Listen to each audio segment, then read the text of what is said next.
alaikum. Voilà, on a une des assistances alimentaires d'urgence. Voilà, donne la barbe à la golga. Oui.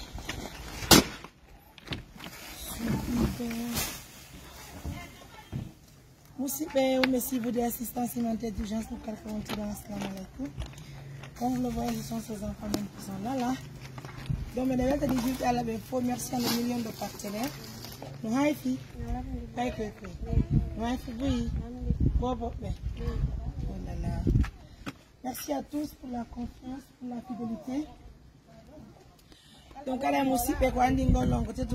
comme vous le voyez en image, c'est bien sûr les partenaires de confiance.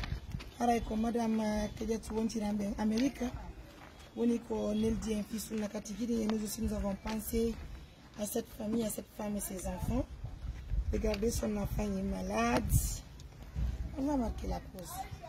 Si tu as répondu à London, ma chérie,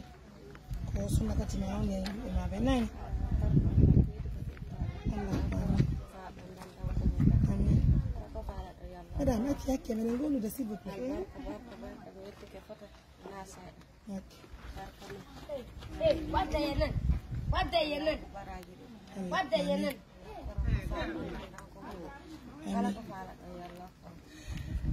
Merci beaucoup, merci à tout le monde.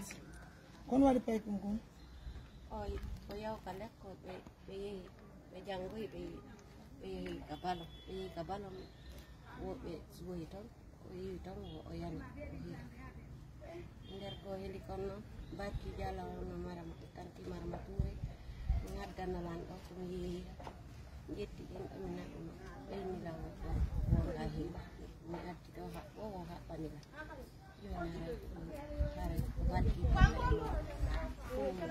Donc, quand il y a les lignes, nous avons les kini.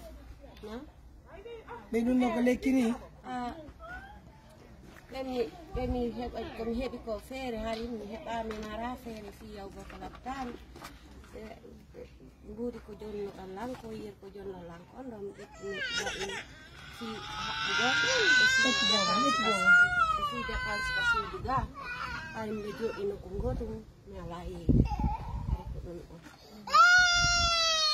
Allez mes amours, on va en tout cas dire merci à tout le monde, à nos partenaires. C'est pas facile, hein? Donc bon Johnny. En tout cas, merci à Madame Kedjatou des États-Unis d'Amérique.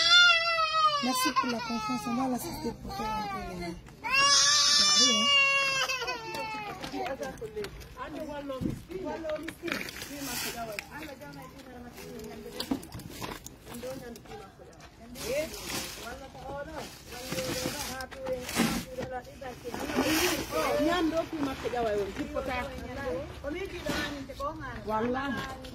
Allah yobe bobo imam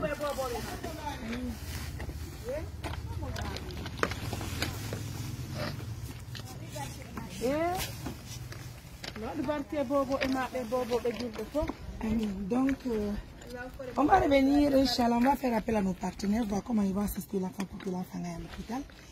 En tout cas, merci à tout le monde, surtout à toutes les braves femmes de Guinée. C'est le mois de la femme, hein, comme vous le constatez. Le mois de mars, c'est un mois dédié spécialement à la femme, qu'elle soit guinéenne ou pas. En tout cas, merci à toutes les braves femmes de Guinée, comme vous le constatez. Hein. C'est une maman qui fait trop pitié, mes amours.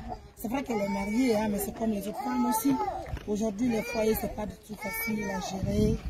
La souffrance, c'est pas la responsabilité de tout ce qui arrive à tes enfants.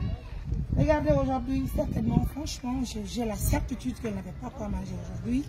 Mais heureusement, à cause de l'arrivée de l'ONG, à cause de l'arrivée de Madame Kedjatou des États-Unis d'Amérique, elle va avoir tout de suite à manger. Et j'invite les partenaires de confiance de l'aider pour avoir également, en tout cas, un fonds de commerce, que ce soit petit ou pas. En tout cas, elle va commencer à faire, à vendre aussi du poisson. En tout cas, c'est très important, Inch'Allah. Bien, on va faire, en tout cas, parce qu'elle a des enfants. Parce que comme vous l'avez constaté, le pot d'argent qu'elle avait, c'est qu'elle avait utilisé pour le pied de son enfant. On ne va pas rentrer à demander où est son mari, qu'est-ce que son mari a fait. C'est le problème général de toutes les femmes d'aujourd'hui. Hein. Donc c'est pourquoi nous invitons les femmes à être des femmes braves, à être des femmes indépendantes. Courage à nous. Le mois dédié à la femme, c'est moi que toutes les femmes doivent en tout cas se donner les mains pour être capables de faire quelque chose demain. Prenez bien soin de vous. Bon courage. Surtout quand il y a la fin de journée.